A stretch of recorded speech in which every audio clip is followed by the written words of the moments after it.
gabadhan waxaa la yiraahdaa Ismahaan Tawalle Arow waxay ku nooshahay xaafadda shanaad ee magaalada Goday daahan waa 10 sano jir sida la ii sheegay 2 asbuuc ka hor waxaa laga soo kaxiyay degmada Cadaad ee gobolka Shabeelle Ismahaan waxaa la soo dirsay xanuun aan hore loogu arag balse ah mucjiso rabbaaniya sidaad ka arkaysa muuqaalkan Ismahaan waxaa indhaheeda laga soo saaraya dhagxan waana waxaan hore u dhicin walow aanu ognahay in indhaha bini'aadamku yihiin xubnaha ugu jilicsan ee jirka aadanaha dabcan waxaa iminka aan ku suganahay xaafadda shanaad ee maamulka magaalada Goday oo dabcan aan u imid xaalad la igu sheegay gaar ahaan gabar xanuunsan oo la ii sheegay indhaheeda ay dhagxan ka imaanayaan sida la ii sheegay oo xitaa aniga aan goobjoog waan arkay waxaa iminka aan rabaa inaan wax ka weydiiyo waalidiintooda oo aan guriga ku soo booqday gabadha hooyadeed baan nahay gabadha waxay joogtay oo hooyaday ku haysatay magaalada degmada Cadaadle marka gabadhi marka aan xanuunkan ku aragnay waxay ahayd hadda sabti maanta soo sabti ma aha sabtida 4 ku ahayd bay ahayd marka waxay noqonaysaa 24 cisho inuu xanuunkan socdo hadda saaka waaga bari 2 xabaa ka timid wayna xanuunsataa oo xilliga uu dhaguxu ka soo baxo waxay isbedel baa ku dhacayo oo waxoogaa wadnuhu garaacmaya ma aragtaa way dhacaysaa marka horena way cabaadaysaa marka xanuun hore ma aysan qabin way iska caafimaad qabtay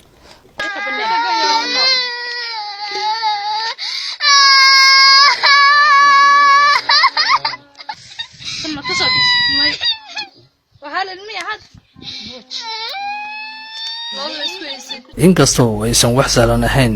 in dhagxan noolno laga soo saaro indhahaada haddana waxaa tani lagu tilmaami karaa waxyaabo ku yimaaday qadar alle hayeeshee hooyo xabiibo ayaan weydiinay bal haddii ay jiraan waxyaabo ay ku garan karaan in dhagxaanta ay isha kaga jiraan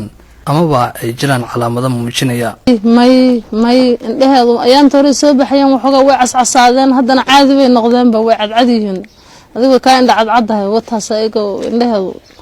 way cadcad may dhagaxa marka uu soo baxo buu qoyan yahay linta baa qoysay wax dhiga iyo wax dhacaan kala midna malaha Ismahaan oo xilligii aan la kulmayay iga muuqda dareen ah inuu jiro xanuun ay dareemayso ayaan weydiiyay bal haddii xasuusan karto xilligii xanuunkan isku aragtay iyo goortii ay ahayd ma garanaya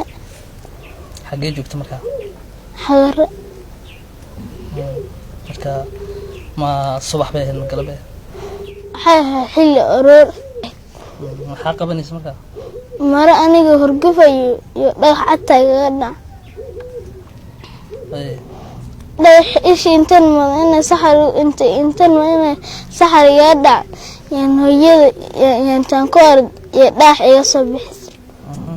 markii kaleetan casarka marka ardada aan ka imaadeen bacmika iyo liin bay iga soo bixiyay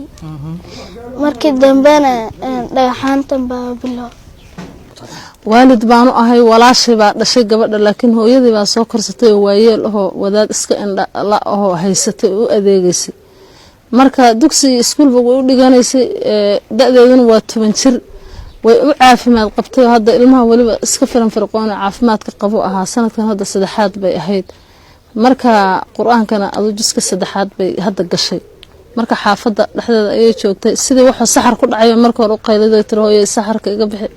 hooya marka aan halkan aan ka joogay shanqa marka maqaale ahayd